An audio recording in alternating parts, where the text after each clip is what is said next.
for your patience.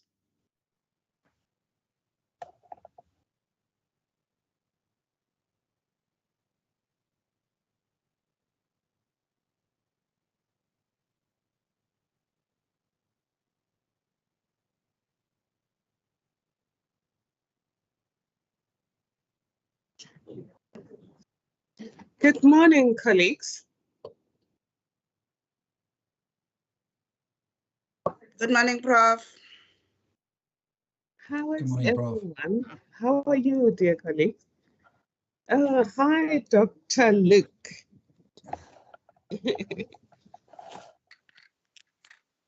Welcome, everyone.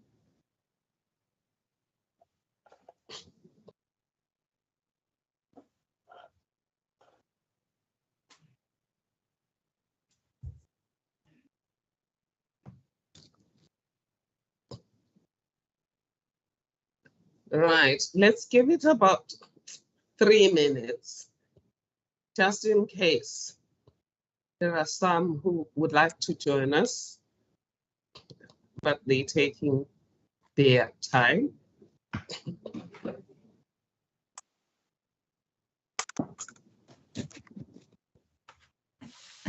Greetings, everyone. Greetings, Nolwandle. Can you hear me? Yes, Prof, we can hear you. Thank you. We'll take 3 minutes. I'm saying it's Dr. Mvogo here. Sorry, Dr. Mvogo. No. I thought it was Prof. Sorry, Dr. Mvogo. Yes, we can hear you, Sisi. Okay, thank you. Yeah, no, it's working perfectly now. Great stuff. Okay.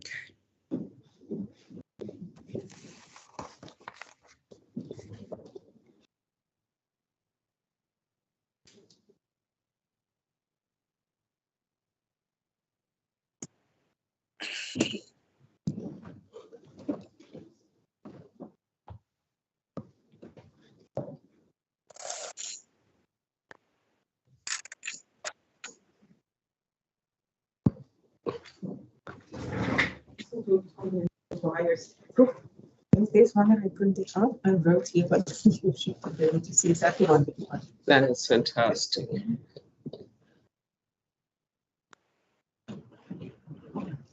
Do we have our keynote speaker, Nose?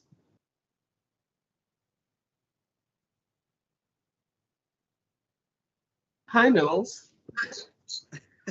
Sorry, Prof, you were on the phone. No, Dr. Moodley said in the light of the repeal, she would rather, because she's busy with the book, she's on sabbatical, she's busy with the book that is due soon. She wished us luck and said, in her opinion, the other countries who've cancelled mass mandates and such mandates have seen an upsurge in COVID numbers. So she said maybe the government likes learning the hard way. That was her view. So but she said she can't because it's the regulations are no longer valid. No, that's a very good observation from her.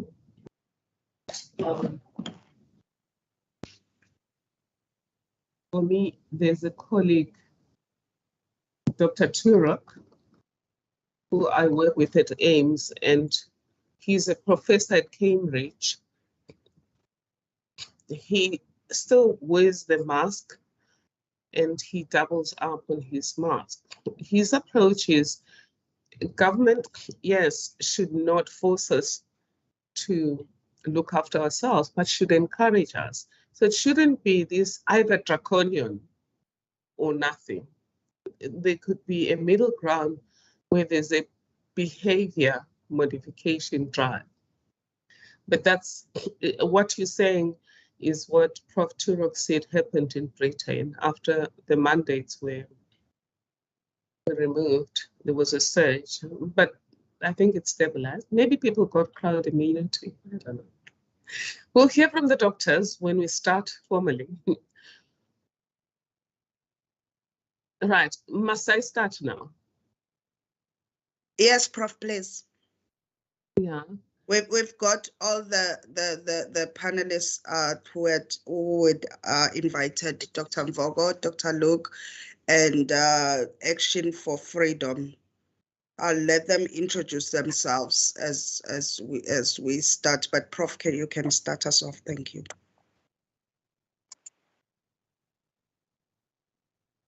Greetings, dear colleagues. Welcome to our health regulations roundtable, where we have gathered together to examine the now discontinued health regulations from a social justice lens. Knowles and I had a toing and froing yesterday when it became clear that the regulations might be withdrawn by today. This toing and froing was about whether we continue or not. My efforts to get full confirmation that by today the regulations will be gone didn't pay off until it was public knowledge that the regulations had been withdrawn.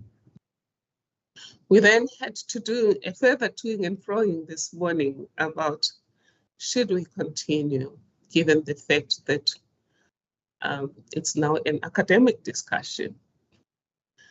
And given the fact that we are academics, we thought that we should have the academic discussion.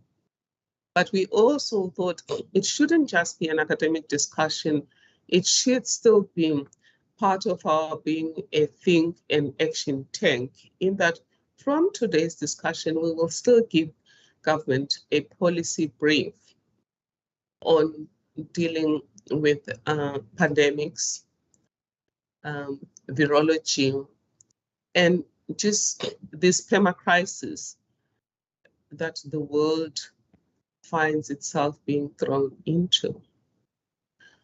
We thought our discussion could cover three areas. One is these regulations, if implemented, how would they have impacted on the containment of the virus, and who would have been the winners and losers in terms of unduly constrained liberties or freedoms, and unduly denied opportunities, and unduly imposed burdens. Just looking at disparities in society as understood in terms of the categories that come out when we look at Section 9 of the Constitution. So what would have happened had these regulations been implemented? And the second one being the social justice implications of that.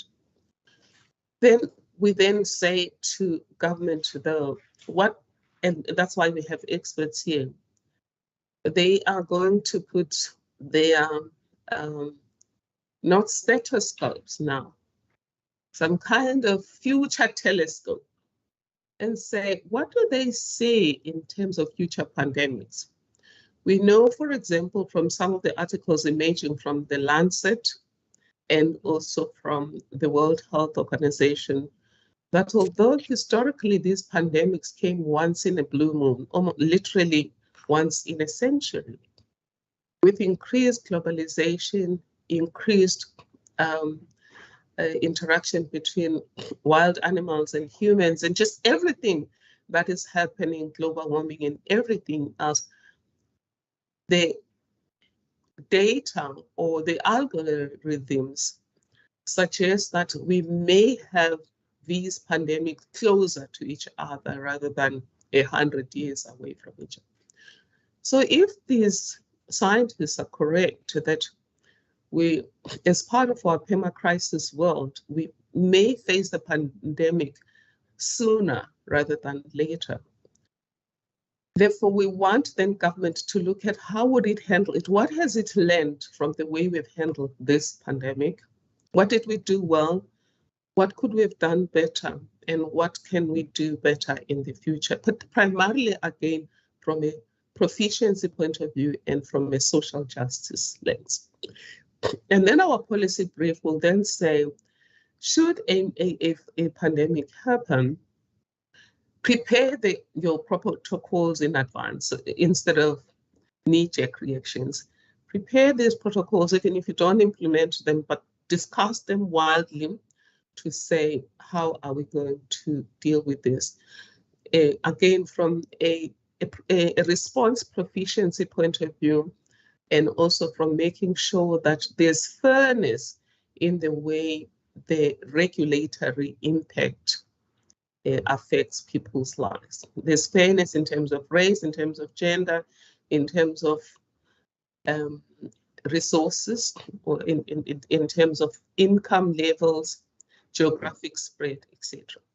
So based on that, then we do think that we can still comment on the withdrawn regulations and then provide a policy brief with like 10 points or so to say, these are the steps that you need to take going forward.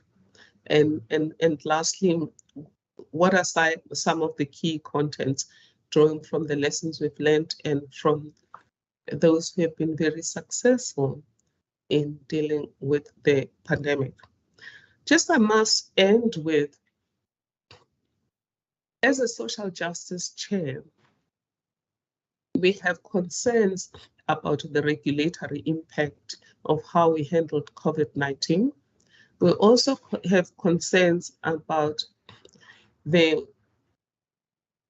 compensatory strategies that have sought to cushion society from the regulatory impact. When it comes to the regulation, we think that the limitations on liberties may have been too much. We also think that whilst the rest of Africa focused on hygiene, which the World Health Organization says covers 70% of prevention, we didn't focus a lot on hygiene. There was a lot of on constraining freedoms, and then now a focus on vaccines, which I don't want to enter. The doctors will deal with that. And the impact was that existing inequalities were exacerbated, poverty has been exacerbated, and we've been set back in terms of addressing pre-existing imbalances, and people who were not poor are now even poor. People who were helping the poor are no longer able to help the poor. Then our second comment is on the packages, the assistance packages that have set to offset the negative regulatory impact. We think that those were not tailored for all, and they certainly were not tailored for those who are poor and not digitally included. Even the 350 Rand money, you need to have a digital instrument to access it. And we do feel that the compensatory packages have been handled poorly, and part of the impact has been poor treatment of the poor and expanding the ranks of the poor. And this is just anecdotal evidence, which obviously we're waiting for final results from Statistics SA. Can this be avoided? We think if just government was using its own SEAS, which is the social and economic impact assessment systems, a lot of the harm would have been mitigated. In addition to that, we offered government in April 2020 an additional instrument called the Social Justice Impact Assessment Matrix. Both of these instruments are what you refer to as prospective impact assessment instruments, or foresight impact as regulatory impact assessment. In other words, you see the future in the virtual space, and then you can then adapt your policy to avoid unintended harm. In the event that there is unintended harm, which is inevitable, then you have your compensation strategy that is very clear and it's implemented simultaneously with the harmful policy. And we then suggest that had this been done, things maybe would have been better. On the regulations themselves, we made a submission. I'm not going to discuss that submission because we're not health experts. We made our submission based on anecdotal information we had as lawyers. And today we had real health experts that are going to look at this surveillance regime that government had in mind. Is it proficient in handling the disease and these multiple diseases? But what about social justice? Is it far more intrusive than helpful, or is it moderately intrusive or proportionately intrusive?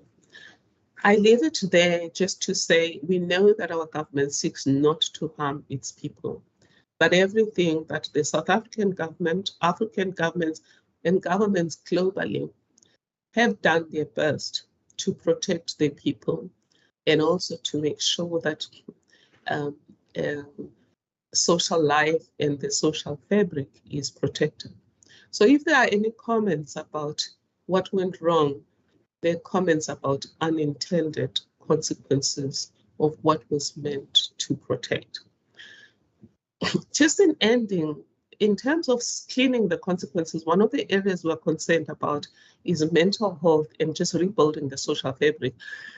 And we get the sense that the South African government is one of the few that are only looking at the economic consequences of what happened, but not rebuilding the social fabric, including mental health impact of both the virus itself and the restrictions on economic and social freedoms.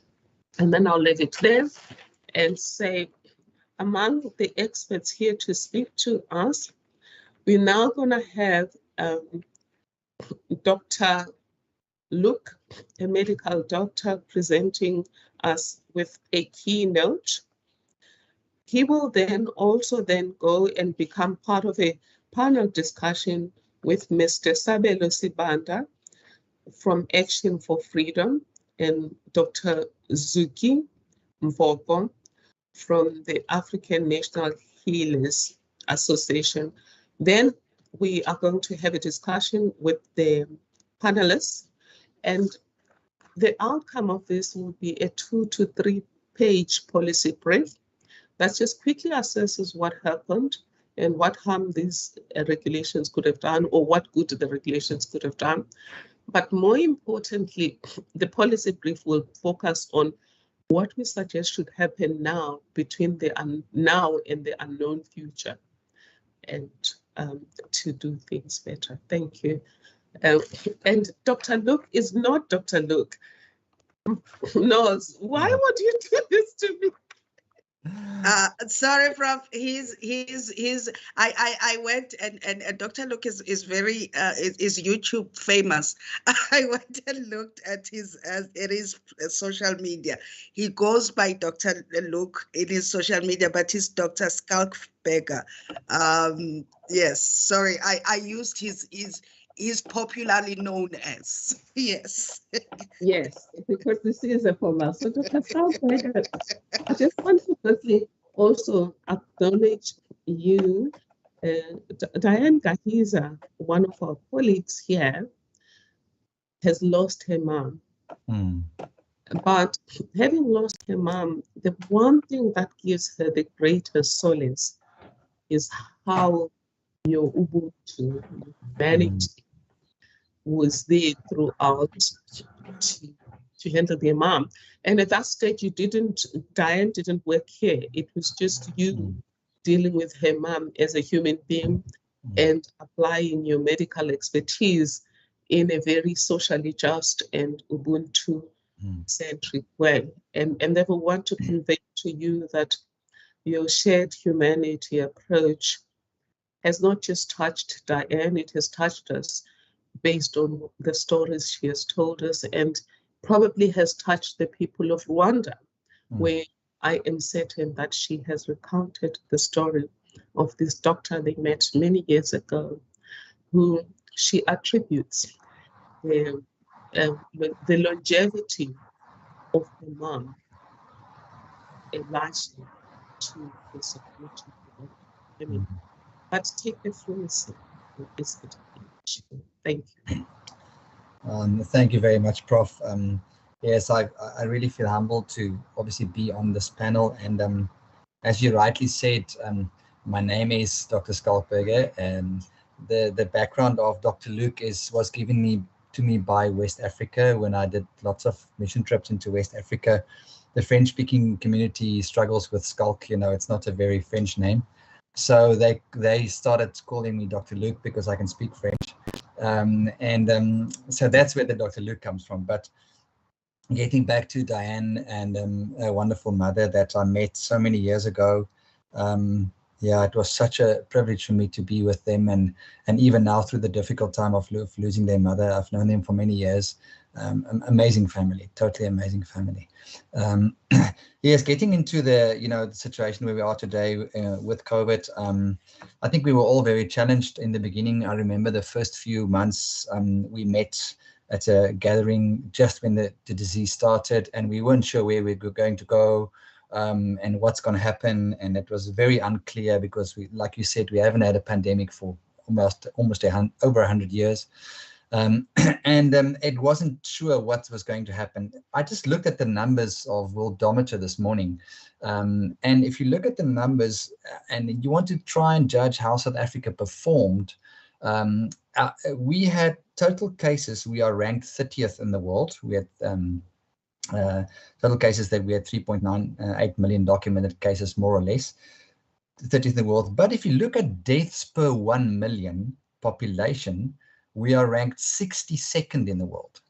So we actually did quite well there. And also total cases per 1 million population, we are ranked 134th in the world, which does show something of how we managed to handle the pandemic.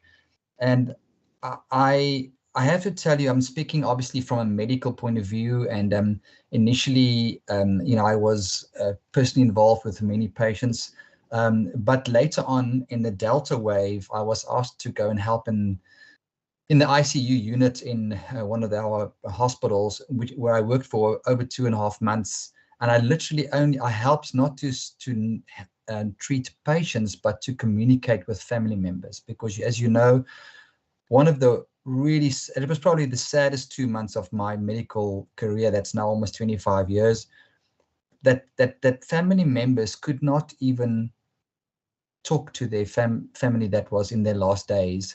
They had to stand by a window. I was there just to help communicate with them, and when they were on ventilators or even, after that. So that was a very difficult situation, the way it was, it was just made so difficult for family members in hospital situations. And we lost almost half of the patients that were there, but I think the numbers in that hospital was 52% survived long-term ventilation, which was better than the world standard.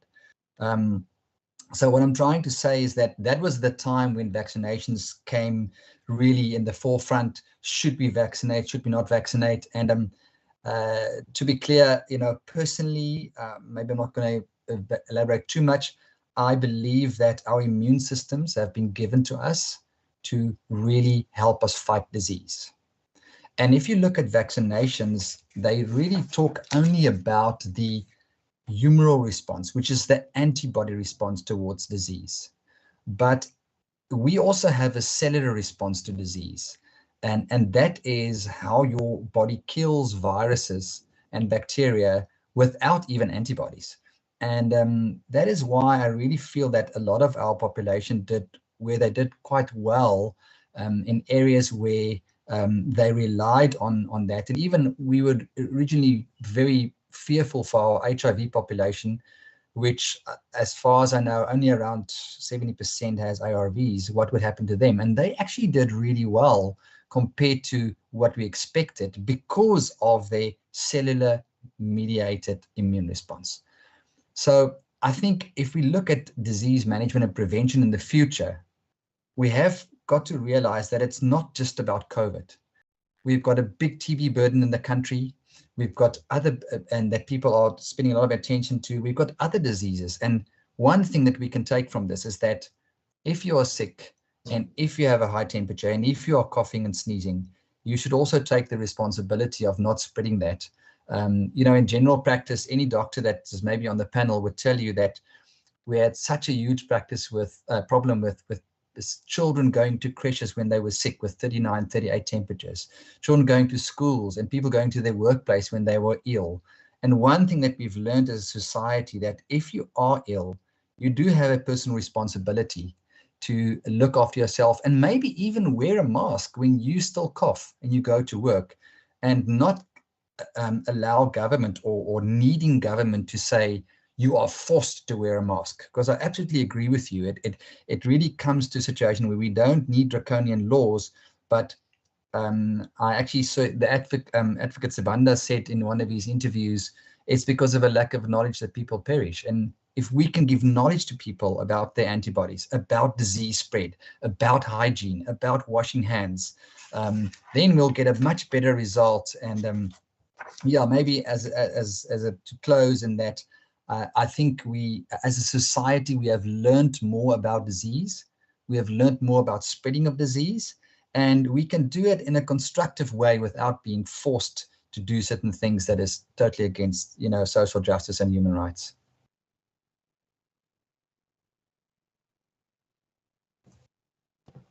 Thank you, Dr. Lick.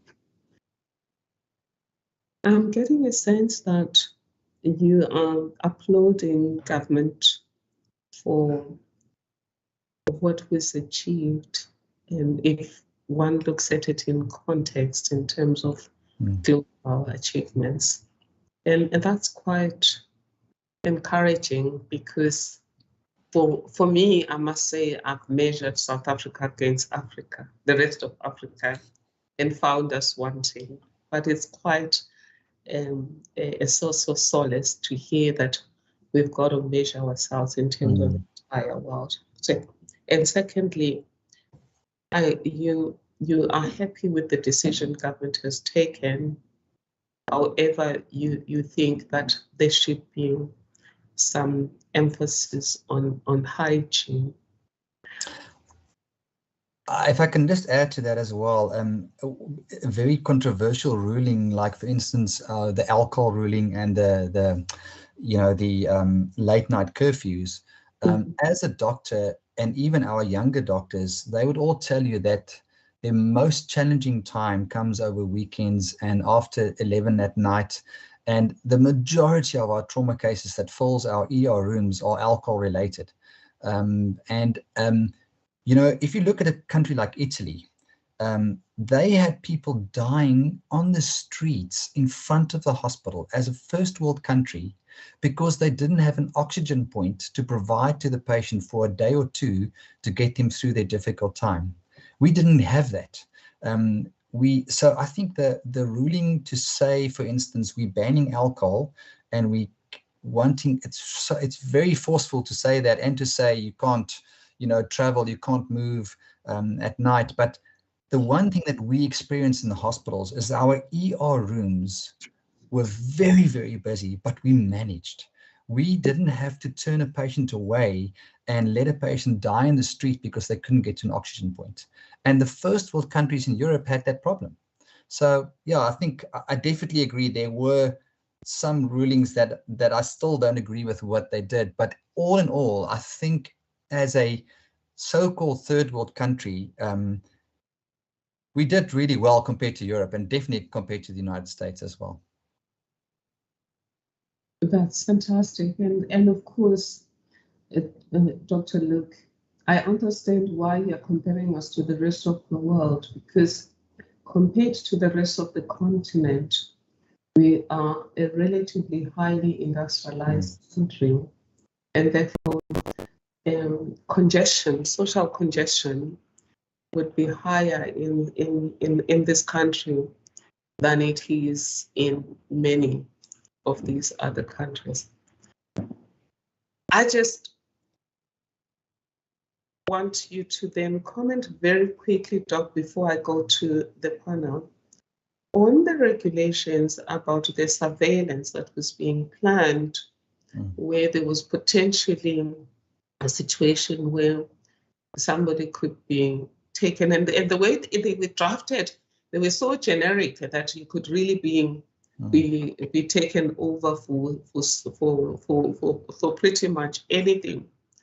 And then some of the exclusions, though, didn't make sense about why is this one excluded, why is this one included.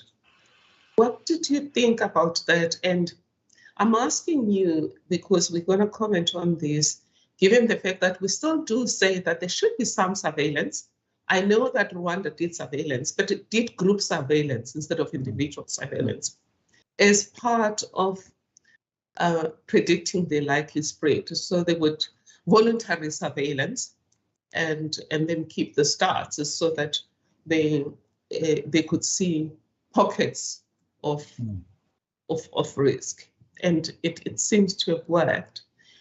So here it was going to be, let me not say it was going to be draconian. Let me just say the regulations were planning something. And I don't know if you've applied your mind to what you think as a doctor. I mean, we were concerned about the human rights implications of everyone, but also the social justice implications in that, if they come for somebody who is a millionaire, say Petrus Mutsikwe, he's gonna, firstly, they will struggle to get into their gate because they need his permission to get into the gate. Whereas if it's a shed, they're just gonna keep my door open.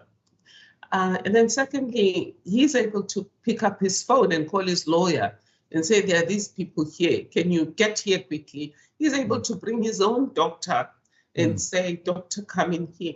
But a Gogo Dlamini in a shed is entirely in the hands of these officials who we saw in the army that may have propensities for abuse of power.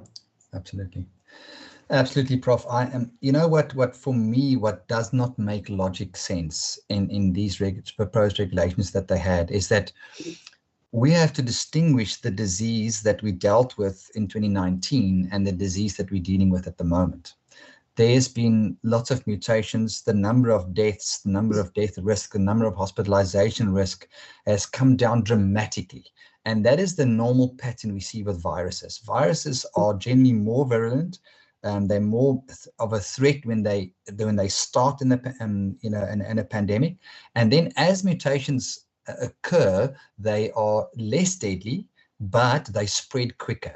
So you get more towards I don't want to really call it bad flu, but you get more towards a flu type environment where people get sick and they can recover at home much better.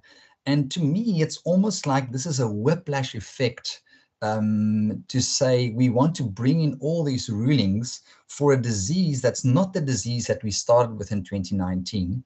And then I ask myself, if you want to do these special, specific regulations and limiting people's rights and all that, why don't you do that with TB? Why don't you do that with so many other diseases that also has major risk in life? Why don't you say we are now going to monitor all sexual activity because we're so worried about HIV spread, and we're going to limit you, and we're going to, do forced testing for HIV and all that, which is a much bigger problem than what we have in this situation now with COVID. So for me, it's a whiplash after reaction. Like you say, I think our decision making should be what should happen in the future, but to try and bring in those sort of rulings and forcing people to do stuff, your patient that is maybe lesser educated, and your patient that is in a complete rural area, we do telemedicine with patients right over the country, all over the country, with the nurses helping them. And we have patients there that they don't understand a word of English, as you would well know in our maybe Chavenda areas and up in Mpumalanga and all that. we rely on the nurses to inform them about basic things like tonsillitis and blood pressure and those things. How are they going to have the ability to understand it, like you say, in the same way? So I don't agree with what they wanted to do. I think it was a after reaction, and I think it was not appropriate to the severity and the level of the disease that we currently have. I'm glad that you've confirmed that, Doc, that we also did think that the response was disproportionate to the current threats posed by the virus. It just didn't make sense that when it's less of a problem, you go draconian. When it was a huge problem, you were draconian, but there was more space than now. Now suddenly we just became a China or some other dictatorial country where humans are state property and the state can do as it does. But the state can do as it pleases. But lastly then, Doc, they still do have to do some kind of surveillance, or at least have a shelf protocol. Because, you know, when the Disaster Management Act was reviewed by the United Nations, we were given full marks for being a disaster management ready country. Well, sadly, then when this management came into being, the bulk of the disaster management framework was not used as per blueprint. There were deviations which we couldn't understand why. But again, it would help to then prepare. Let me ask you, don't you think that in the event, let's say now this virus is no longer virulent, but future unknown, shouldn't government still have a protocol that's ready in the event, God forbid, that another virulent and even possibly more virulent virus such as Ebola hits our shores? Yes, I do agree with you. You should have an oversight plan. But the one thing in medicine that's very important is that the individual variation in viruses and virulency of viruses are, there's such a big variety. And, you know, something like Ebola, even though the whole monkeypox scare at the moment, monkeypox is a DNA virus, it's not an RNA virus. So it's different. The way it spreads is different. So your protocols needs to be in place for different kinds of spreads and possible, pandemics. The one thing that has interested me through this whole pandemic is if we look at Africa and let's say less fortunate countries, and we look at our first world type Europe and America countries, we often base protocols and things on what they have maybe suggested and what they say. But because the immune systems of people are different in different areas, and I say that because generally your poorer person and your person that is not as hygienic, doesn't live in a house with 3 bathrooms, they rely a lot more on their cellular immune response. And the cellular immune response can kill, they've proven it in the saliva of nasal mucosa of children, and that's why the children initially didn't get such a big problem with COVID. The more cells you have that can kill the virus, the better in the cellular response. Your Western, more affluent person generally has a much weaker cell response and has to rely on antibodies. So the protocols has got to take in place that the way almost I would say the African continent would respond to disease is very different from the way Europe would respond and America would respond to disease, obviously including South America and other countries as well. But and we could see that. So when we do take protocols, we should not just follow what the West and the first world countries say. We should take it into account how does it affect our nation and our continent, and how do we act differently in preventing it. I hope that's trying to answer your question, but it's a very complex question to answer, and what sort of protocols you will have, in future.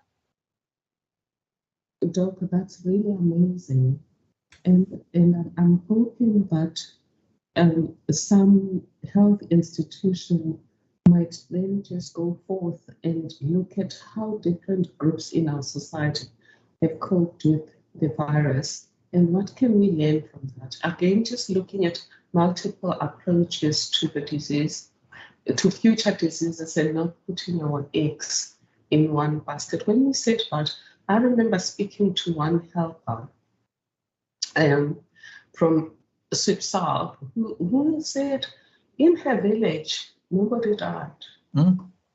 For sure. And except, I think, only a teacher who went somewhere else and came back to be buried to the village. And I wanted to know, and then they explained that they were just using their traditional things, steaming, and mhlonyane. There was something called mhlonyane that became famous. And some of the Chinese remedies became those concoctions, Indian and Chinese remedies, where you mix a whole lot of things, garlic, blah, blah, blah. So it would be interesting to find out how, and then even also to maybe do scans, then cell scans of this cellular immune response adaptations that you say have happened, because we don't know what the future holds. But it seems to me that this multiple approach that you are saying might make Africa gain.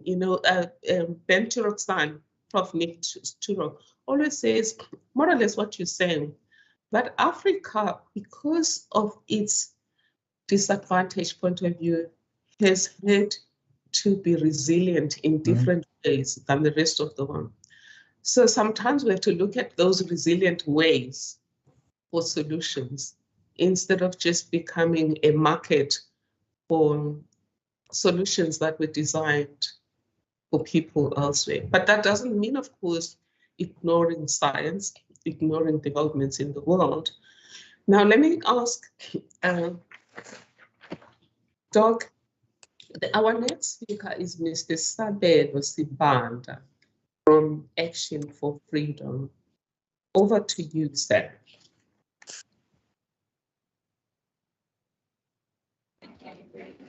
Yes, good morning. It's a pleasure. It's an honor to be part of this platform, which I think is a very, very important platform in many ways.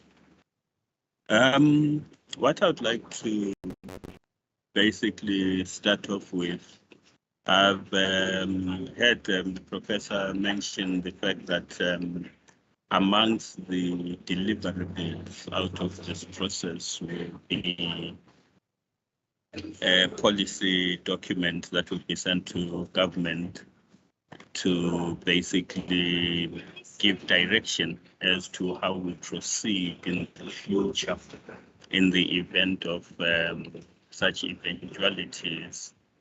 I would like to basically say that as Action for Freedom, the policy document will only be endorsed if it is presented before submission, so that Action for Freedom can be sure that its issues are also catered for within that particular presentation, because the participation in this forum is not to be seen as a blanket acceptance of everything that will emanate out of this particular process.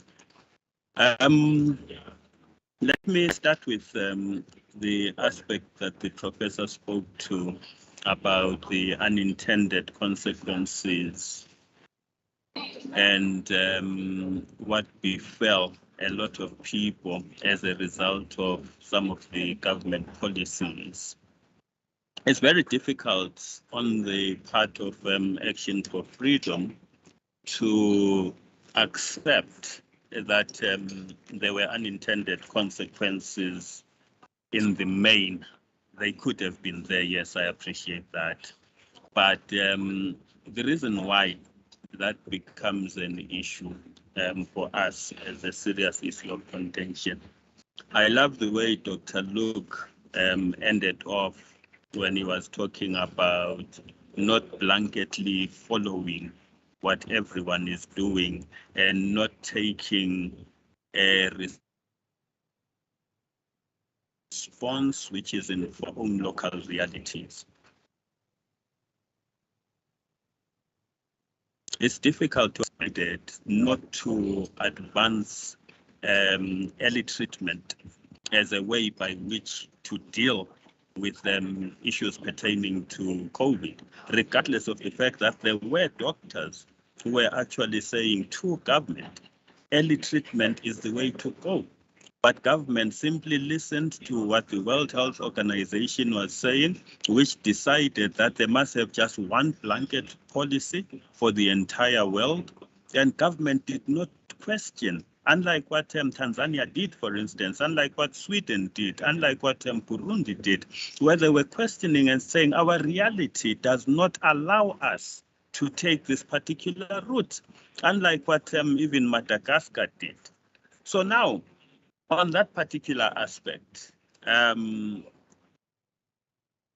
like umhlonyane, which is called artemisia, I'm really shocked, or I was and still am, that the majority of our parliamentarians and our executive are people who were born here, grew up here, and some were treated using artemisia as a medication for respiratory diseases. And then now, when it's COVID time, they turn around and no one knows artemisia anymore. Umhlonyane is like something that is totally new and unheard of. And government decides that we must do some tests to see if really the efficacy of artemisia, I'll interchangeably call umhlonyane artemisia because basically it's the same thing. How can we in now 2022 be still waiting for the results of that? The nation has not been told as to who was doing this test, what the government found, and why the government decided to block the usage. Or when I say block, I'm not saying it from a perspective of legislation, but by failure to promote something which ordinary people could readily relate to, and instead promote foreign things and continually prepare the nation for so-called vaccination, that in itself, Madagascar comes up with COVID organics and says this thing is working. The COVID organics, the primary ingredient in COVID organics was artemisia. But still, government says, yes, we will import some and we will test it and see if the claims that are spoken to are really true and it is doing what it is supposed to be said to be doing. To this day, I don't remember any of the ministers of health. We've had quite a number of changes since 2020 up to now, in as far as the ministers of health are concerned. I don't remember any one of them telling the nation that now we have concluded our tests and this is what we have found. That for me sounds like something deliberate. And then the World Health Organization decides against autopsies. Government decides also against autopsies without questioning some of these things. And then we've got PCR testing. The World Health Organization, towards the end of 2020, and the CDC put on their websites that the PCR test is not reliable. And one of the major aspects behind the reliability of the PCR test being that if it is operated at high cycles, it even picks dead matter. And the World Health Organization had the cycles up to 40. Government did not question why should we take it up to 40 if it's picking dead matter at 40. But it was just used to continually increase the number of cases, put people into fear. Section 12 of the Constitution is very clear about bodily and psychological integrity. The instilling of psychological stress on people by continually talking about cases was, from where I stand, an intended consequence on the part of government. And the fact that a week or two into lockdown, all of a sudden, all the stations operated by government suddenly play that movie. Oh God, I forget the name, but the movie was basically about lockdown. And it instilled fear into people. And that cannot be said to be unintended. And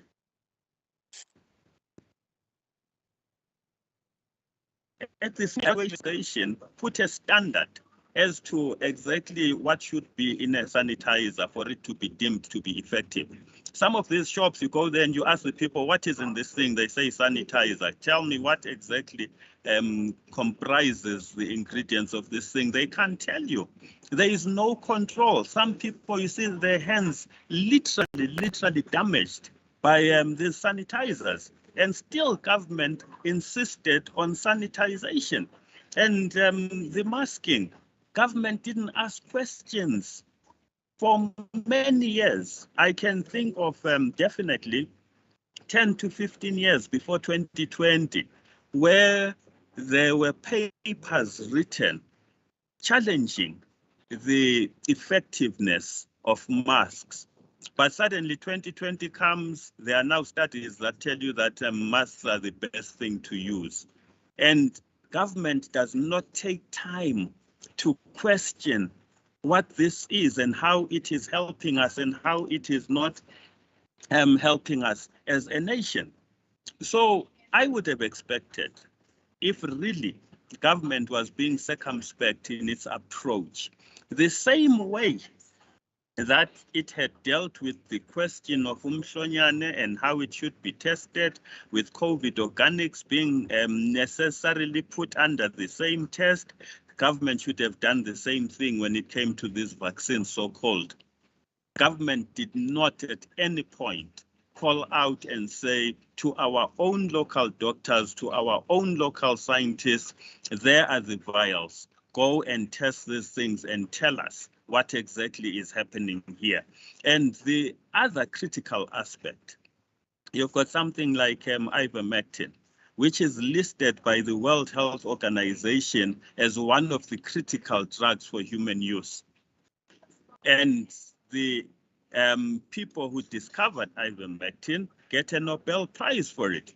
And next thing, there is a necessity for a party like the ACDP to have to go to court and challenge government on the use of ivermectin, where doctors are saying this thing is working, but they are blocked from being able to prescribe that for their clients, for their patients, sorry. That for me is an intended consequence on the part of government. From the perspective of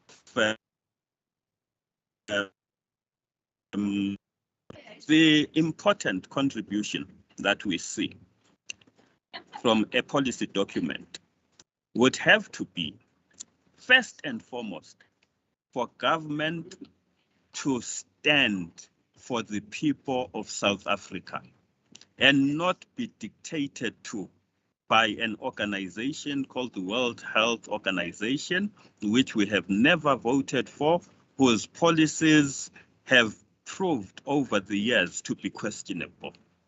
1997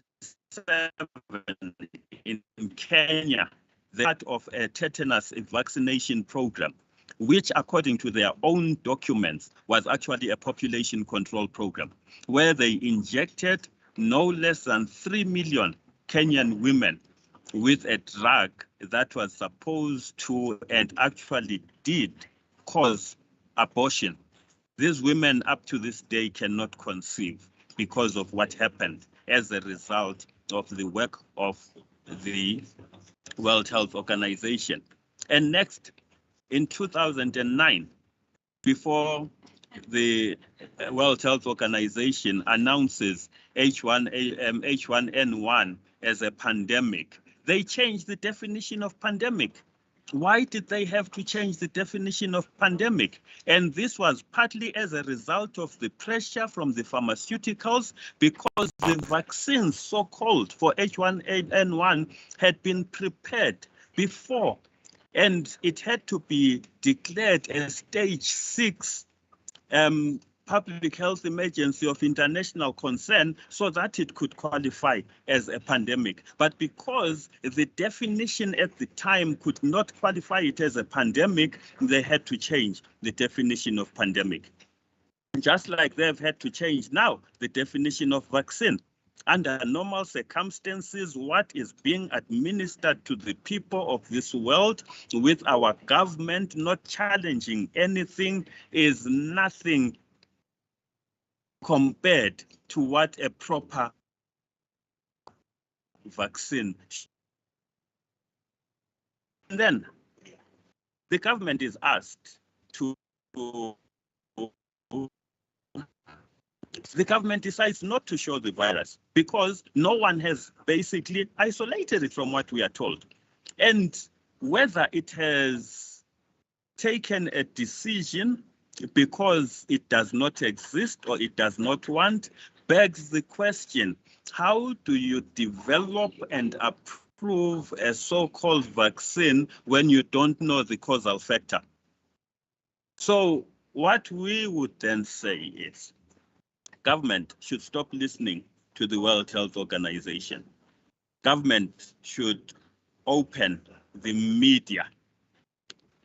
There was a straight gagging of anyone who in their media space gave a view which is different from the view of the World Health Organization, which the government bought into. So the policy that has to be is that government must stop listening to foreign doctors and foreign scientists, but must use its own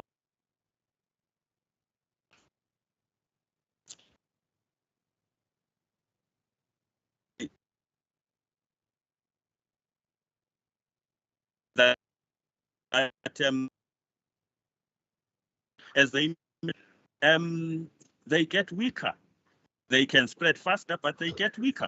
But government keeps on blowing it up as cases, continually instilling that fear. And then now, when you look at the PCR test again, I can't go today to the doctor and say, I want to be tested for Omicron, and they'll be able to test me for Omicron. And these vaccines, when the so-called vaccines were developed, they were developed for Delta at the time of Delta, Beta, whatever. So now why are we vaccinating people for Omicron when Delta is no longer there? So our government must do its own due diligence and be true to the people of South Africa, and also stop signing agreements which compromise the people of South Africa. The agreements that have been signed with pharmaceuticals are not in the interest and are not to the benefit of the people of South Africa. So these are issues that if a policy document has to be taken through, government has to question these things. Government has to come to a position where it actually decides to listen to the people. And what I would also like to emphasize, the repealed aspect of the regulations are the ones which had been promulgated on the 4th of May, which is the gatherings and the ports of entry, public consultation, are still there for comment. And they are the draconian ones. They are the ones with very, very heavy implications in as far as social justice is concerned. They are there designed basically to cripple those people who have always been victimized, those people who were at the receiving end of the injustices of apartheid, whether you look at it medically or look at it in however way. These are the same people today who are going to be victimized if this pass into law. So it's necessary for us to have to stand up and tell government that no, the public participation space has to be taken into consideration. The public participation has to, like reading the document that you did, Professor, where you are encouraging government about public gatherings. This is the time that government should be conducting public gatherings. And this is the time that government should be looking at what Dr. Luke was talking about as to how it happened that mainly people who were not exposed as much to the Western kind of life and Western medication survived better. That is what we should be improving. That is what we should be looking at, and not looking for solutions outside of ourselves.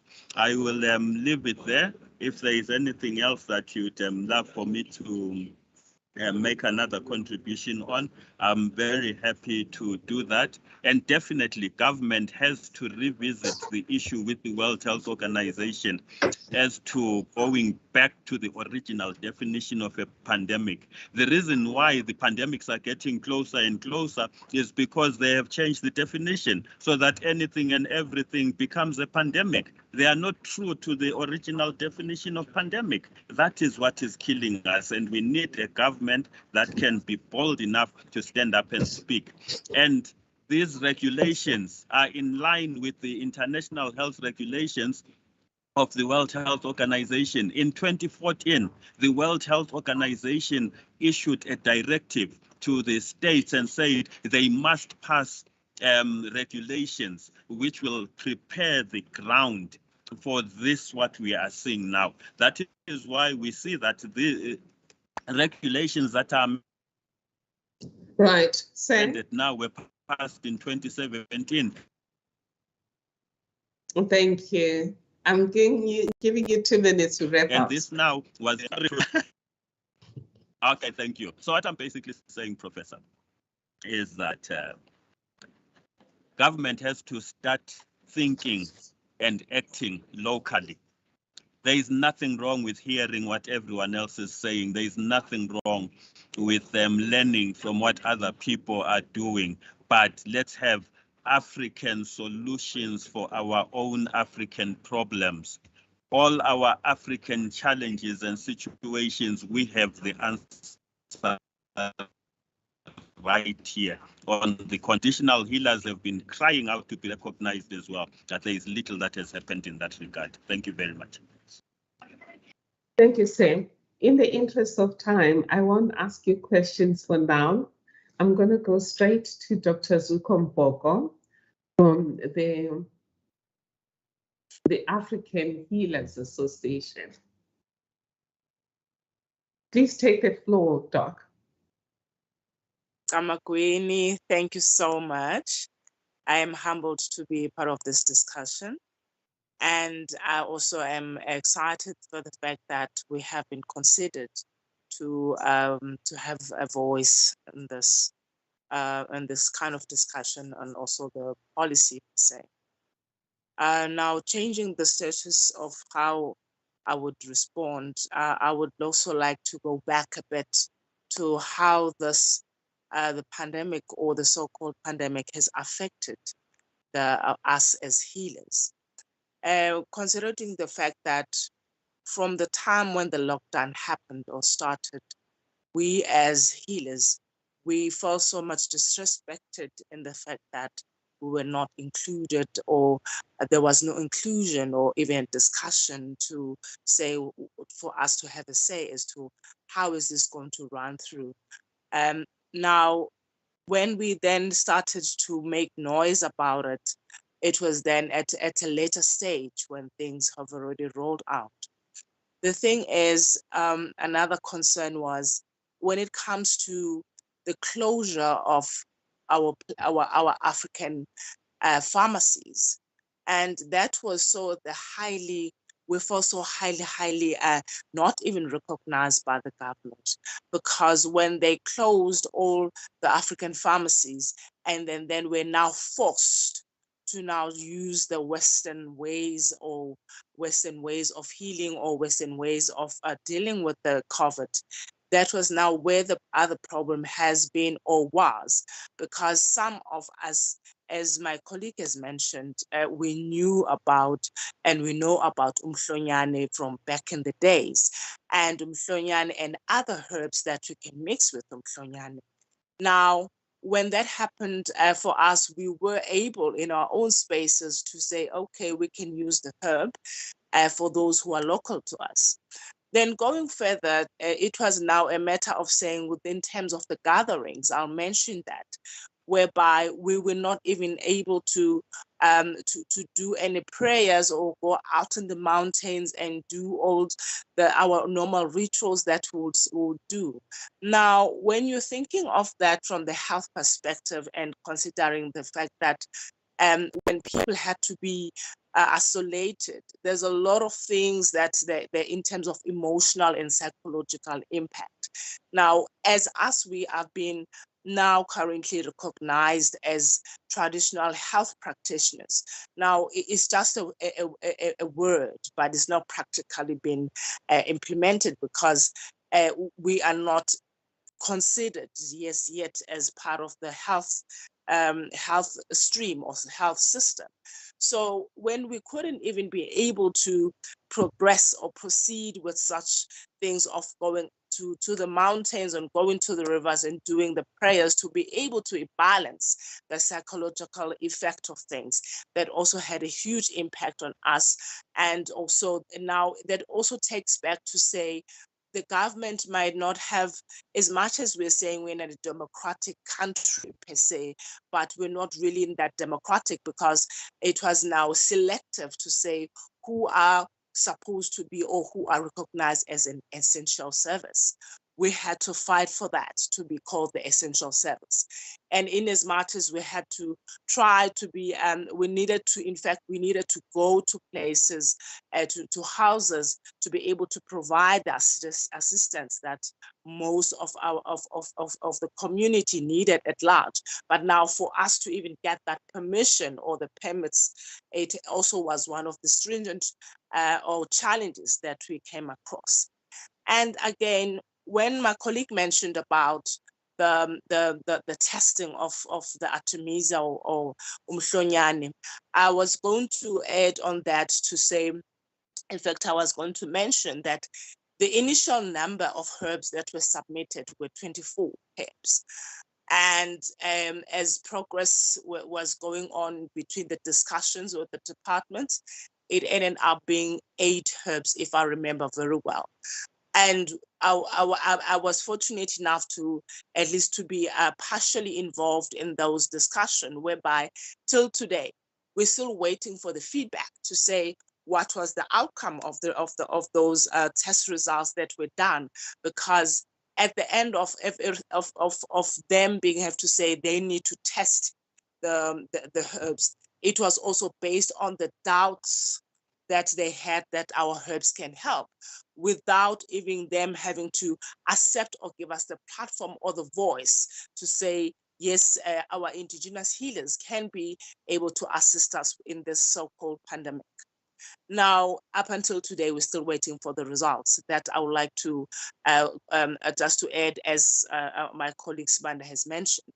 Now, again, another concern that we had was that the testing methodology was not really open for us to even know how were they testing those herbs, because we had then looked into the fact that later on the Artemisia herb was now being sold in the shops and in a commercialized manner.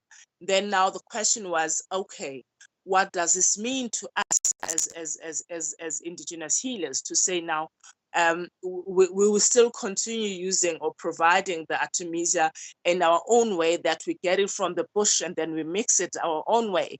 But now somebody will say, no, I'd rather go to Discam and buy it, or go to Lynx. And it goes back to say the government really even didn't consider the economical side and the health aspect regards to that.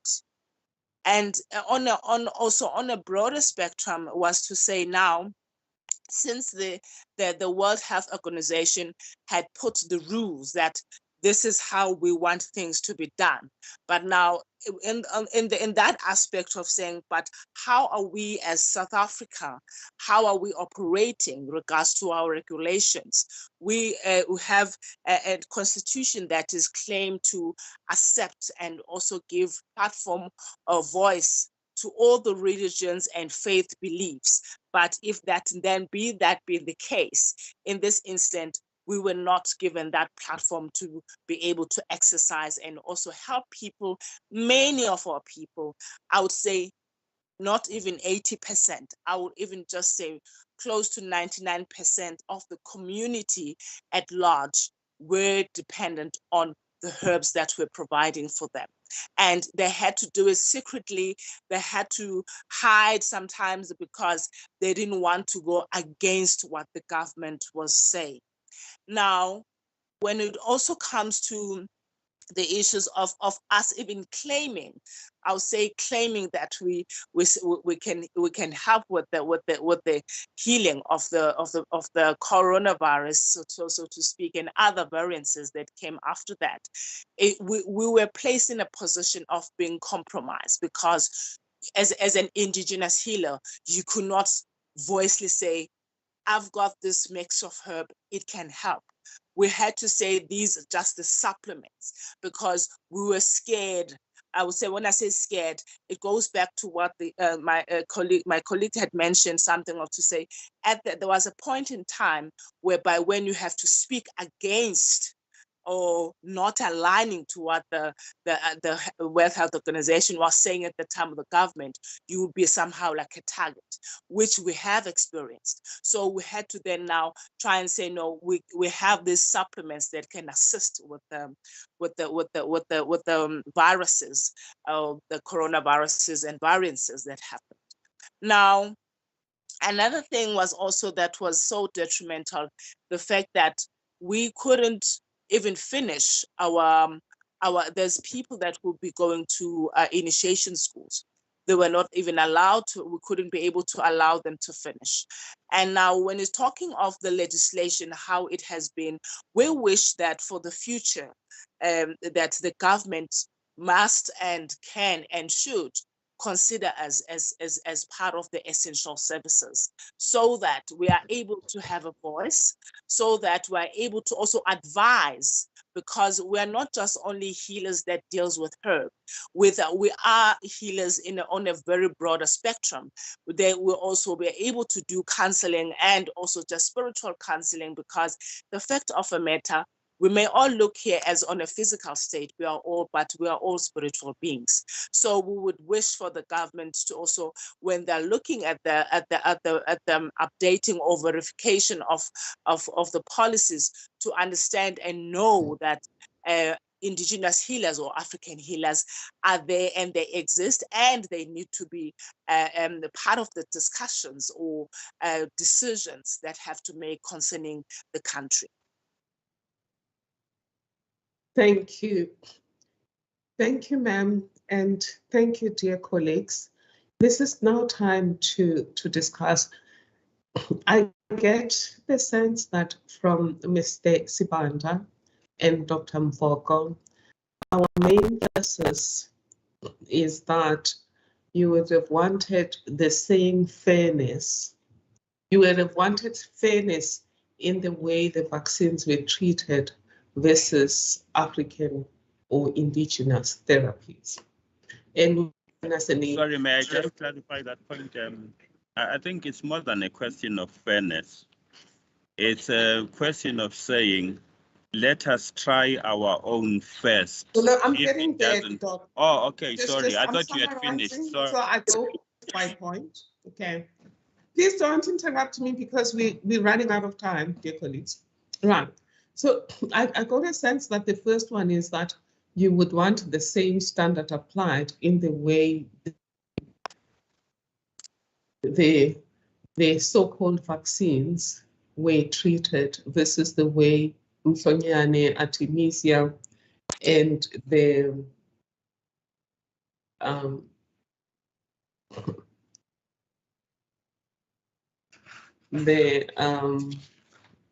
Madagascan solution, I've written it somewhere, that you would have wanted the same standard. And you also raised a concern that 2 years down the line, the efficacy, the testing of the efficacy of Mhlonyane remains outstanding. I would believe the same thing applies to the Madagascar solution. You then also have raised that you suggest that we have a ground-up approach in that we look first at indigenous solutions before we look at the international ones. And even if we are going to look at the international sides, we don't take it wholesale. We look at the resonance with the situation here, people's lifestyles and people's current approaches to healing. And this last one about taking the international solutions, but firstly scrutinizing them from a local perspective, it seems to me that there's a convergence of opinion with what Dr. Luke, Dr. Scott, Dr. Luke said earlier, that he would have also wanted us to look more also at how are people coping, that difference between the, as a medical person, as a non-medical person, but that cellular development versus a reliance on the kind of immunity that you get from the vaccine. So it seems to me that, and then that even if the World Health Organization makes a suggestion, that should not be taken as a decree, it should be taken as a recommendation and evaluated for its resonance with the unique circumstances, with the unique local circumstances. So I don't know if you have just quickly any comments. I want people in the room to comment. I know it says we have until 12. That's a mistake. We don't have until 12 because I have to be somewhere else for an event that starts at 12. Right, unless Knowles will then change the rest of it. But this is where you can comment then, Sam. But just 2 minutes from each of you, even responding to each other, because I got a sense that Dr. Luke, you agreed with our indigenous solutionists here, but there was a time when I saw you going,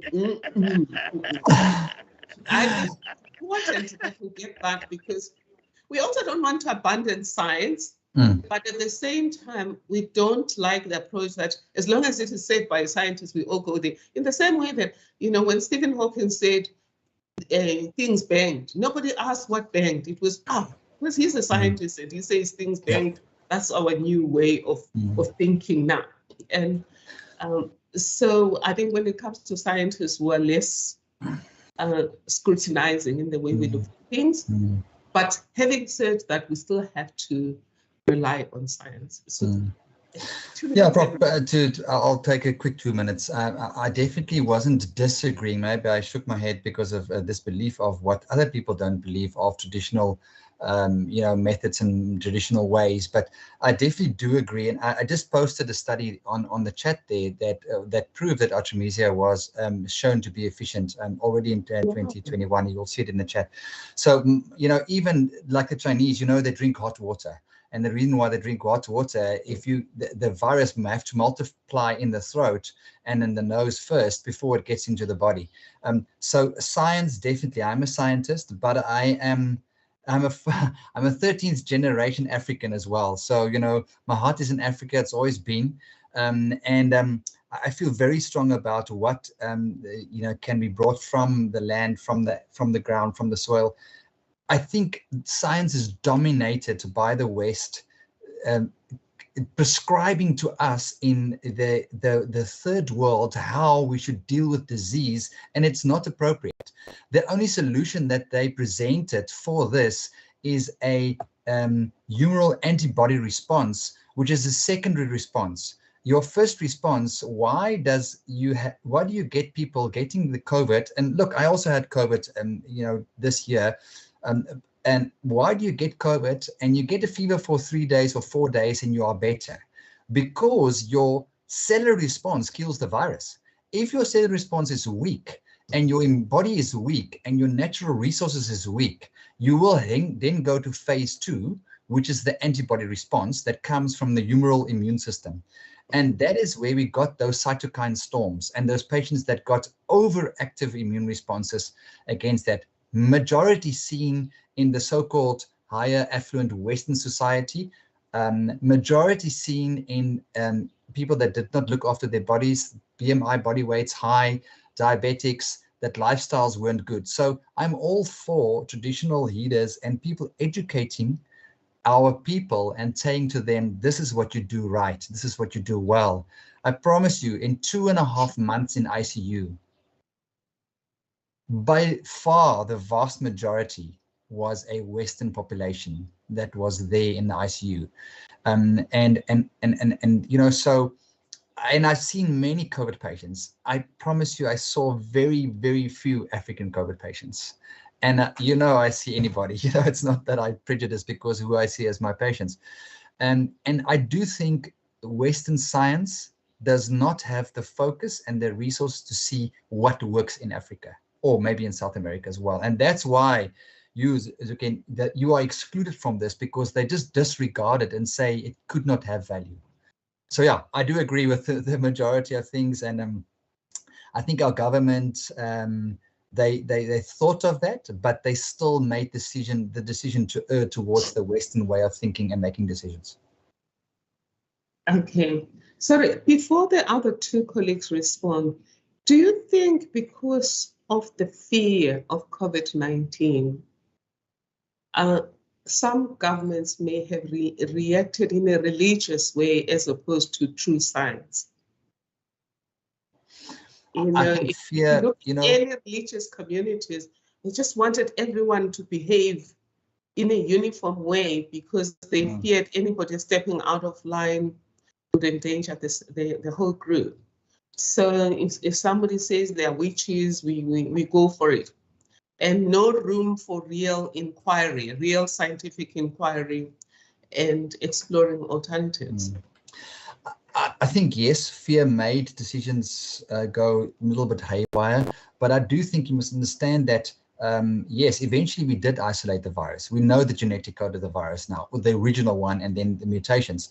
But even that takes time. And even when we didn't have all the information, countries like Sweden, you know, which is a very, very first world country, you know, yes, they don't have to put the laws in place. In Sweden, you know, they always have this joke in Sweden. They say, if they want you to drive 60, they just ask you to drive 60, and the people drive 60, you know. and maybe in countries like other countries in the world, if they want you to drive 60, they have to make the law 40, you know, because everyone's going to drive 20%, 40% faster. And I think that is sometimes what the government has to take into place, is that if we want people to act sensibly, we have to put out these laws that are double as stringent. And we could have just said, listen, please comply with this. If we do it this in the right way, we'll get it right. So they were fearful of people not reacting 100%. And I don't think that was maybe that good. Thank you. Dr. Savela Sibanda. Or Mr. Sibanda. Thank you, Prof. Thank you. I thought you were elevating me or demoting me. I'm not sure which is which.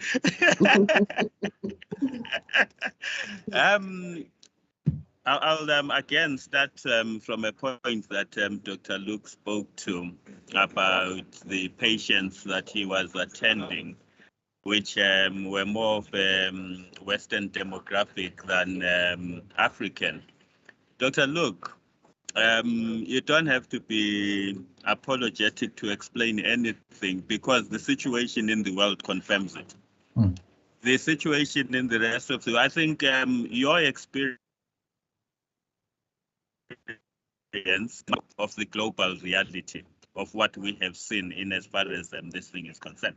So my thing is that it's very important for us within an African context to impress upon government the necessity to be informed by our realities. And in the policy document, I would even go further to say government has to revisit Government Notice 1434 of 2017, which introduced those original recommendations, regulations, after the World Health Organization had told the countries to do it, because that in itself becomes our foundation for where we are now. And that in itself helps us to understand why it is that in Geneva last month, 47 African countries shot down the amendments to the international health regulations, which had been proposed by America, because they could see what was coming. And we have South Africa basically sitting on the international negotiating body of the World Health Organization for the global pandemic treaty, which they are now referring to as an accord. And we have to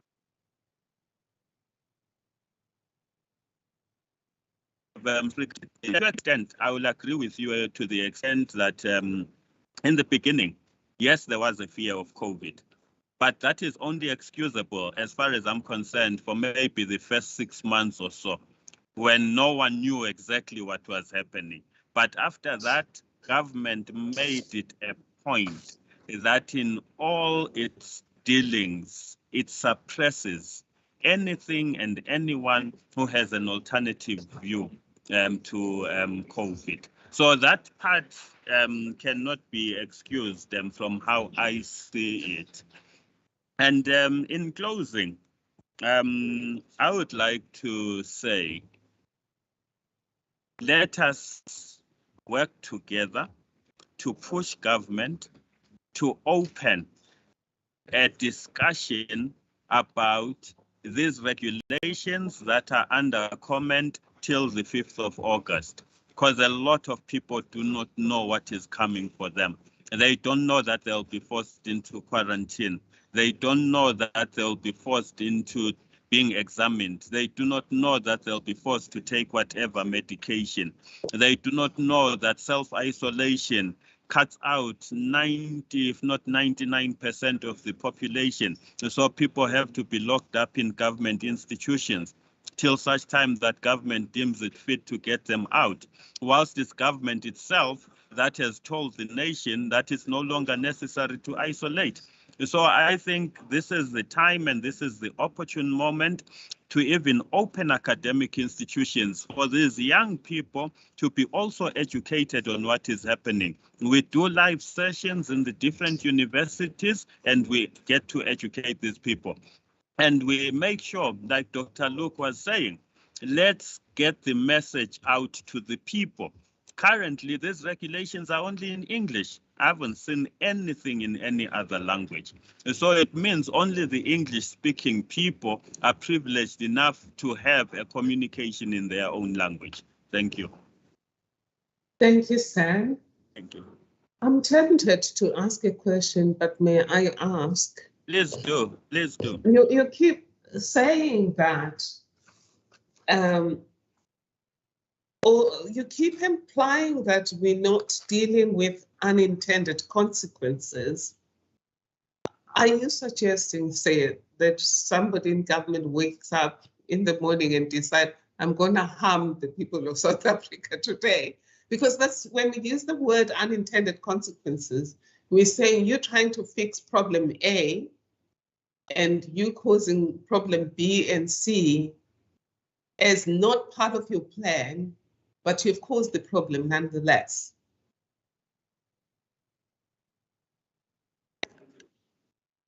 Yes, I do understand the basic concept of unintended consequences. And yes, I am saying that within government, there are policies which have been pushed deliberately,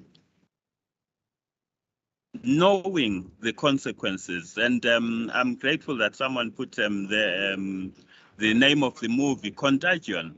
From when it started, that was deliberate to have it screened 2-3 times or more.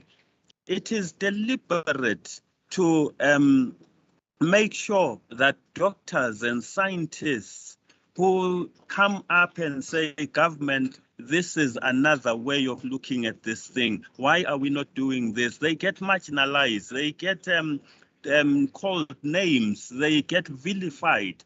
It is deliberate that we know that we are in Africa. We know that we have natural herbs. We know that we have homeopaths. And we have a tendency of looking at this as alternative. As far as I'm concerned, nature is original. The alternative is the allopathic drugs. We've twisted it around. Oh my God. So the doctors who are in the allopathic route are the alternative doctors. The indigenous and the homeopaths are the natural ones. Those are the doctors that we should be looking to. And government decides to block them. So that is why I say it was deliberate. I honestly don't believe that it was unintended. Thank you, sir. I know we can laugh, but as you were speaking, say, I was thinking about my extended family. I come from a family where the majority of our family are from working class backgrounds. And I know that in my extended family, nobody used pharmacies for COVID. Nobody. Most of them had this Nhlonyane thing. And I remember one of my sisters-in-law did it for her husband. Then after he was healed, she then did it for several people in her church, and everyone used that successfully. So we do need, on a serious note, to find out the extent to which people used these natural therapies, not original therapies, not alternative therapies. At this stage, the information is anecdotal, but you make a case for, let's find out what has happened to the efficacy assessment of this Nhlonyane thing, and you make a case for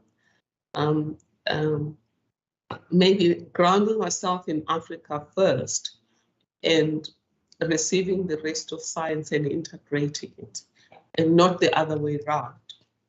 Ma'am? So sorry, Prof, just before that, on what you've just said now, maybe what we also need to problematize is viewing African science through a Western lens. Because the tendency is to think about science from the West, but seeing ours as something else, which we don't even have a name for anymore. That's science. Thank you.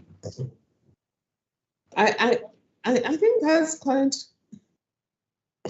quite an interesting approach, Dr. Luke, where Mr. Sibanda says, let the default lens be an African lens, and then look at the rest through an African lens and integrate, instead of defaulting West and looking at ourselves from outside in, and therefore missing out on the realities I agree, Prof. And just from my cultural background, we have a thing called boererate, That was our grandparents, our grandmothers, they had all those herbs which they used, and the Boers used, in the war against the English and all those things, and they didn't have medical care, and that was completely discarded as well. And say, these boererate, it's just the old people's stories. They are nonsense. You cannot use them. You cannot use this mixed ginger, this castor oil, all those things that they use for the stomach and the constipation. You got to go buy stuff at the pharmacy. It was just discarded. The grandparents were ridiculed because they said that it's not science. Dr. Mvoboko, whatever else you're going to say, do you think, given the fact that government has paid money already, borrowed on our behalf from the World Bank for vaccines and for establishing a vaccine facility, do you think there might be room to persuade those facilities to look at collaborating with local traditional scientists to then have and probably manufacture an African advantage instead of replicating what we're getting from the West, looking at value adding by using the same facilities, but to explore African remedies? Do you think that might be a win-win approach? Yes, you just said exactly what I wanted to say as my opening statement, that my wish is that we would like to have a collaboration kind of way of working as a system between the Western health and us as traditional healers. And as much as we are being classified as traditional health practitioners, so we should also play a role and collaborate to see how best we can be able to assist with just not only the vaccination, but the whole healing aspect of people that might be affected with the pandemic or the viruses. And that means us having to have not just a regulation, but an freely access to the healthcare system, to be able to go there and able to assist, because that's one of the things that we have gotten much to be restricted to, that we couldn't be able to access the healthcare facilities. And earlier on, Mr. Duke, Professor Duke Luke spoke about the fear of that led to decisions being made. It's a true statement, because out of that fear, it does then excluded a lot of people, excluded everyone that had to be involved, because the government cannot recognize us as traditional health practitioners. But when a health issue comes into perspective or comes into affects the land, we are not considered. And just to mention on a high note, or just on a lighter note, to say that the ways of healing that have been suggested, like steaming has been our olden way that we use and recommend it. Now, because the Western people now realize that it is also effective, they then now say, no, you have to steam. They started commercializing those things, say, these are the steaming products. Lastly, just to also mention that since this was the virus was more considered to be an airborne virus, the quite interesting part is that we were never even given a chance to share the fact that when you ban imbepo, I'm just talking the ecology search, that on its own was an antivirus that will kill the germs within the air. But instead, when we're banning such things, we were then being restricted. So no, you cannot ban imbepo. Do you understand? But I'm just sharing that if we want to move forward from the new policies and the regulations, can we be included as much as we are regarded as health practitioners? That's wonderful. It seems to me that's a recommendation that could be made, given the fact that money has been spent on facilities, and there's an opportunity for this collaboration. Dear colleagues, Marden, Edna, Jilson, and Marla, Lawrence, and others, Do you have any questions or comments that you'd like to make? Questions, comments, or recommendations?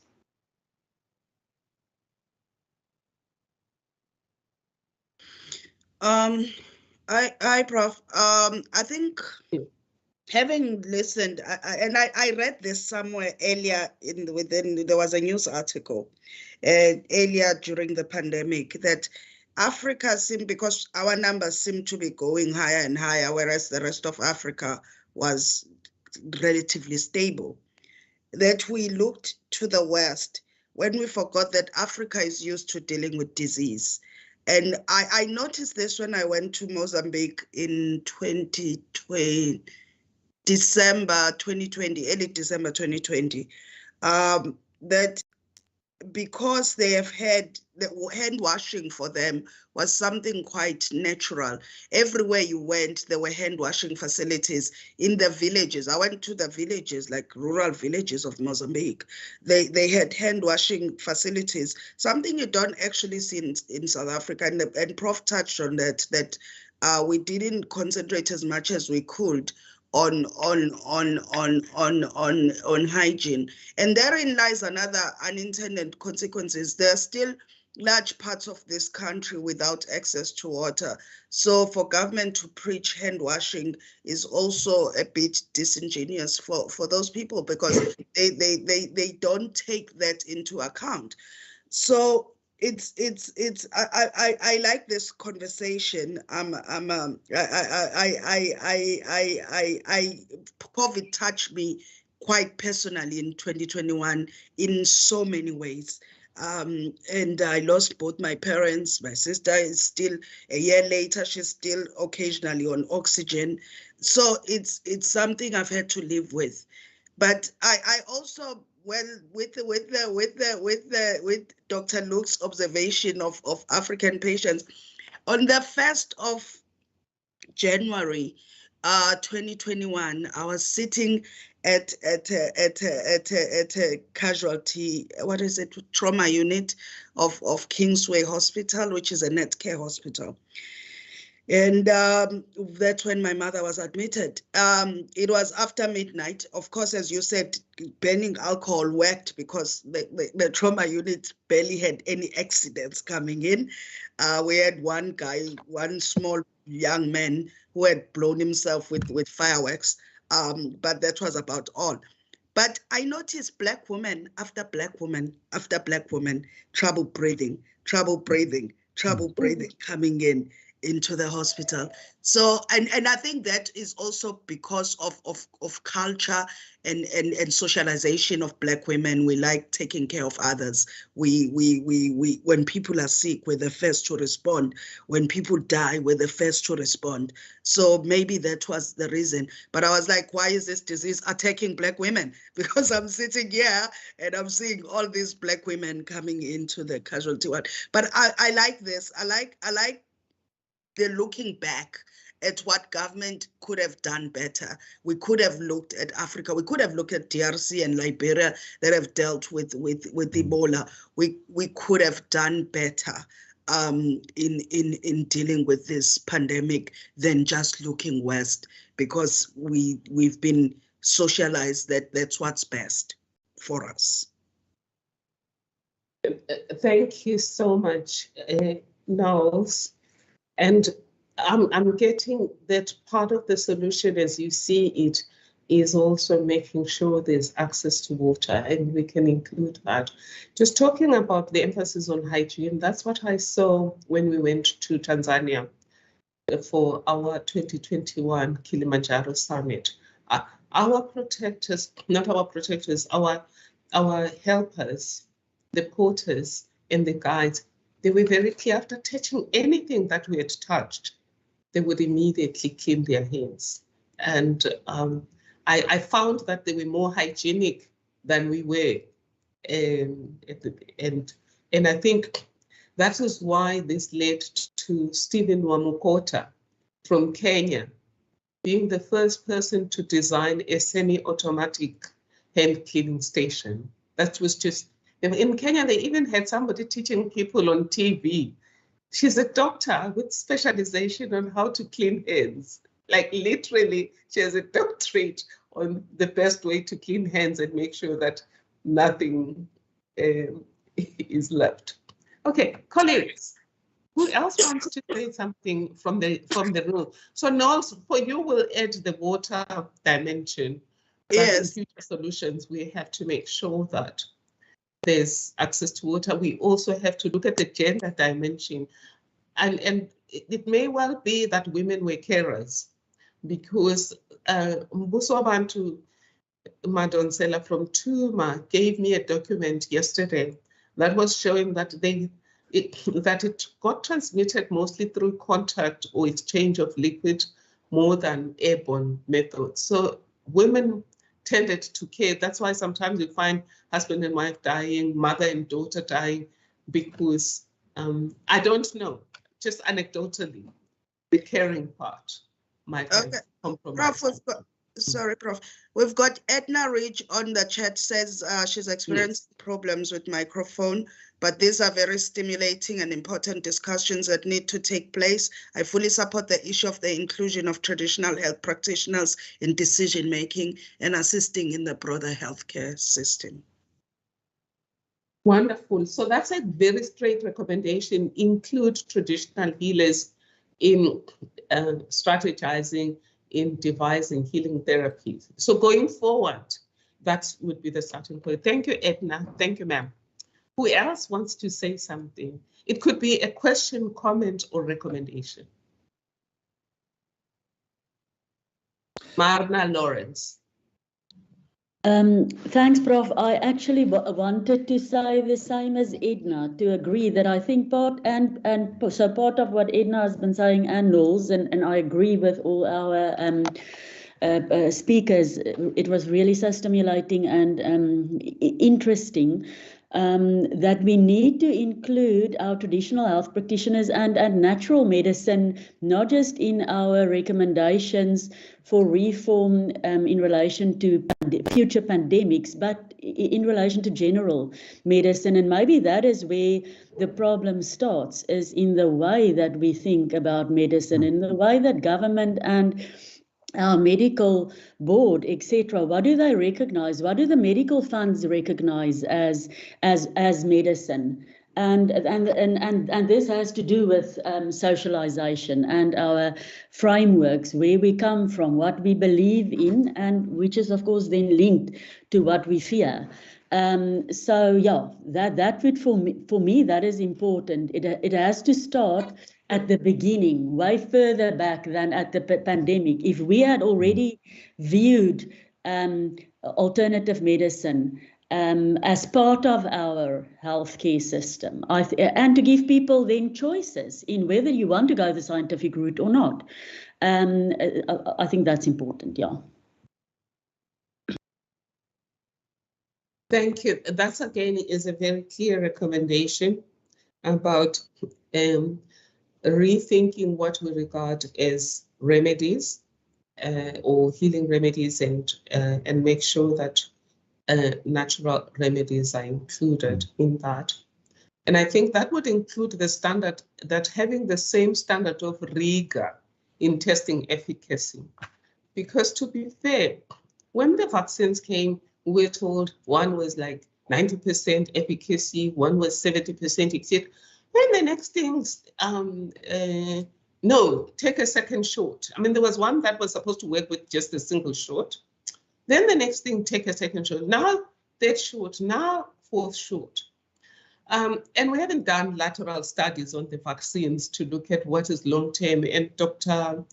Scott, Dr. Luke, has told us about our body depending on cellular immunity and what is the other immunity?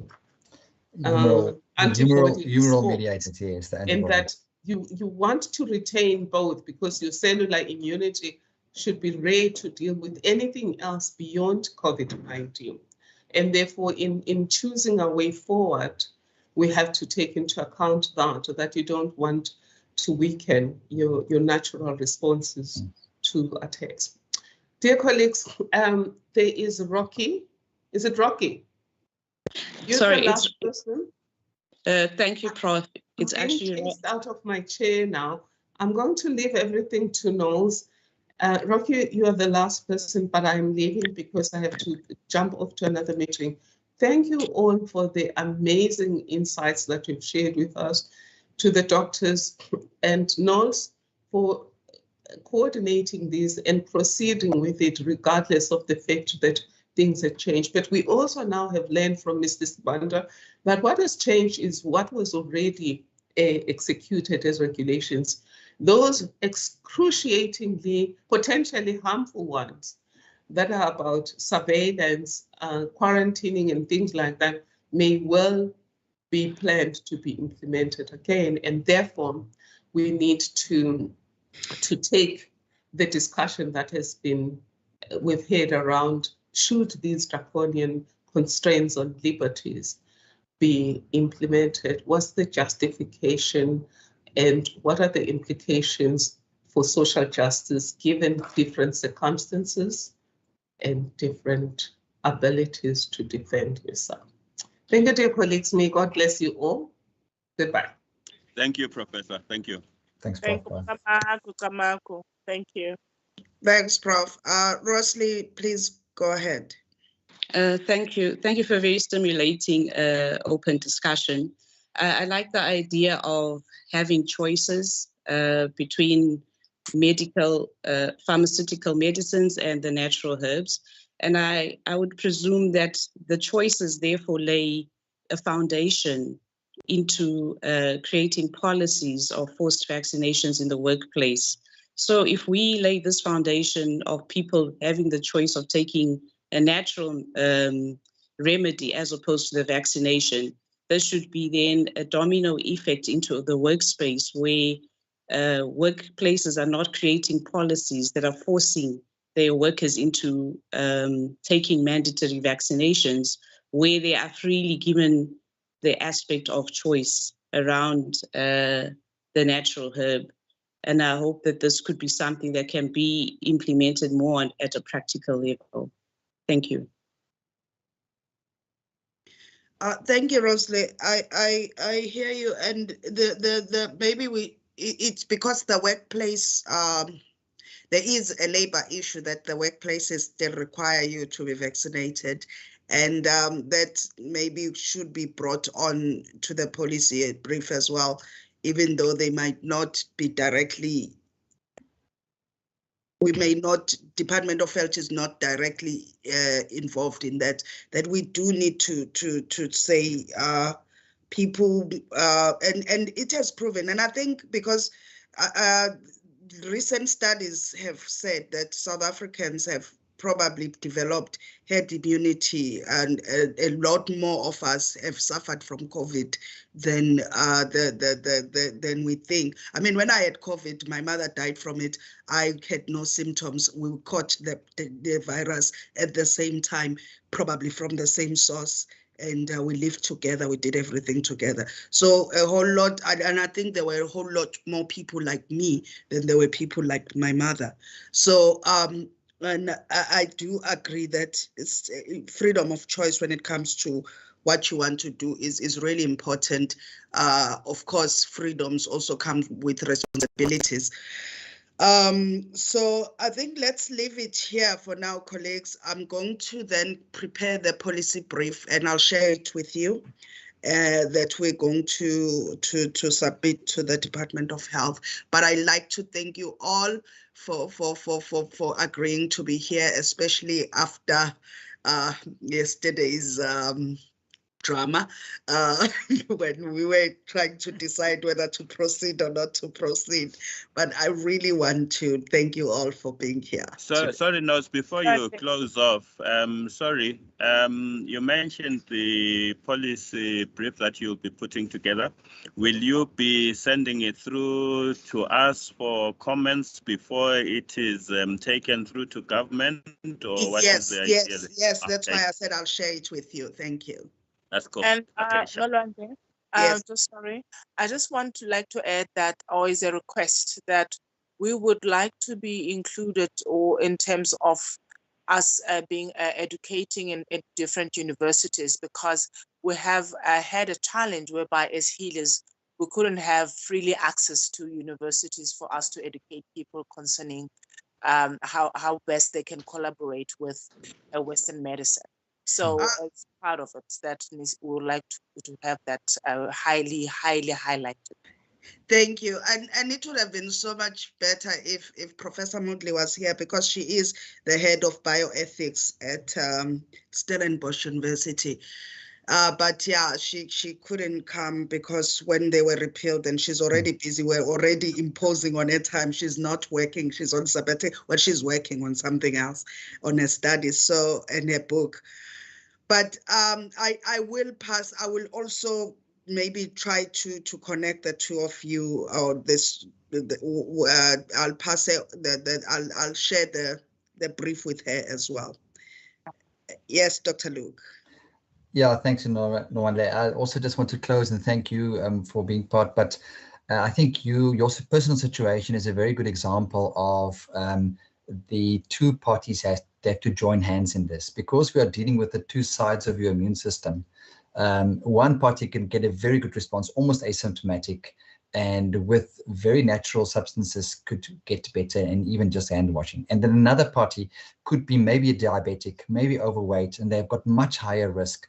And it needs to be just evaluated individually, and not saying this is the only solution, but to say we need to take hands, and there is value in science, and there is value in washing hands. Even washing hands, you know what it's like in West Africa. Before you eat, they bring you a bowl of water and everyone rinses their hands. And now they say, use soap, use soap. But what other normal germs are you killing with all these soap that we are using? All these.